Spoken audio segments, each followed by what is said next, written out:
रहमानुर्रहीम। अस्सलाम वालेकुम नाज़रीन, जैसा कि आप देख रहे हैं चैनल दुनिया देखेगी 610, जिसके ओनर हैं हमारे पास मुआज़ भाई हैं।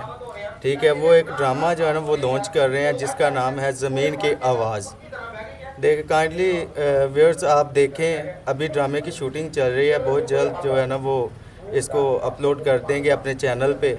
काइंडली आप देखिएगा, जिसमें हमारे किरदार जो हैं वो शानी भाई हैं, सैड हीरो हैं, मुआज़ भाई हैं वो हीरो हैं, उसके साथ ही बिलाल भाई हैं वो कॉमेडी का रोल अदा करेंगे, अली हैदर भाई हैं वो भी कॉमेडी का, और जो सजाद हैदर भाई हैं वो हीरो के भाई बने हुए हैं। ठीक है, काइंडली आप ना हमारे चैनल को देखिएगा, फिर आपने सब्सक्राइब भी करना है। ठीक है, और बेल आइकन को दबाना ना भूलिएगा ताकि हमारी जो हर एपिसोड है वो बर वक्त आपके पास पहुंचे और ताकि आप देख के उससे ज़्यादा लुत्फ़अंदोज़ हो सकें।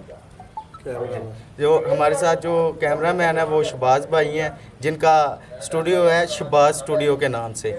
वो बहुत अच्छे मूवी बनाते हैं, तो वो आपको जो शूट करेंगे वो आप देखेंगे कि बहुत अच्छा उन्होंने शूट किया है। वो इसके साथ ही हमें इजाज़त दें। Thank you. Bye bye bye bye.